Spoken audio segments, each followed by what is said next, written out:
Well, I've been thinking about this for a while, and first of all, my life is very strange, because when I hit the mushroom at La Chorrera in 1971, Interpol was looking for me. I had a price on my head. I had no money. I had blown my college education. I had no job skills. I had nothing. And that is, of course, as all folklorists know, the precondition for exaltation. If you're not poor and humble, I mean, what's the point, you know? So I was poor and humble, and then I got crossed up with this mushroom, and immediately life became art. Life became freakishly ordered, and plot elements began to unfold. And I have in my mind a picture of the curve of my mission, if you want to call it that. And weirdly enough, reality has not yet departed from the curve. Now the curve is getting steeper and steeper, and at some point, surely reality and the curve will depart. Otherwise, decency forbids that I carry that thought further.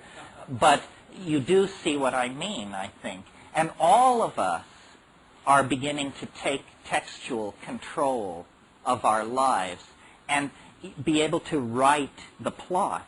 You see, if what we're embedded in is a novel or some work of art like a novel, then what you want to do is figure out who in the novel you are. I mean, if your name is Joe Blow, is the name of this novel The Lives and Worlds of Joe Blow? Or do you get to draw a bath for someone on page 230 and never be seen again? Now, as a character, the more conscious you become, the more you have free will within the context of the plot. I never understood this, and I'm not sure most people understand it. Like I grew up in Berkeley in the I was in Berkeley from 65 to 70, the golden age. I was so unconvinced of my own uniqueness that I never understood that the great drama that was unfolding around me, all I had to do was join, and I never joined. I thought it was spectator sport. I mean, I marched in the marches, I took acid, I got laid, I did all of those things. But what I mean by I didn't join is I didn't realize that the Grateful Dead were a bus ride away and that I could probably walk into that scene and make a place for myself. Or the Doors, or the Stones, or the Beatles, you pick it. In other words, I defined myself as a spectator rather than an actor. And we are all doing that far too much. You can get a lot rowdier than you are. You can make a lot more waves. There's been too much politesse and too much parlor etiquette exercised recently by the counterculture. It's perfectly all right to mix things up. It's perfectly all right to try and accelerate the plot. This will move your character nearer and nearer to the center of the action. And people have asked me then, is the goal to make yourself the novel about you? Is the goal to make the novel about yourself? I don't think so. The goal is to become the author of the novel. Then you can write any damn ending you want for your character or any other. And this becoming the author is this psychedelic detachment.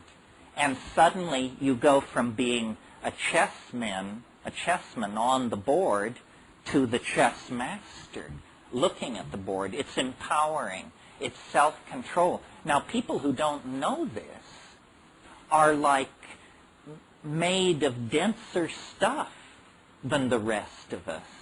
You can just part them like wheat and move through them because they have no sense of the nature of the game. They are still embedded in the old Newtonian paradigm and are completely powerless to control their own lives. That's what happens to you in the Newtonian game. All the power flows to, I don't know, the White House, the UN, Madison Avenue. It's not clear, but it certainly doesn't reside with you.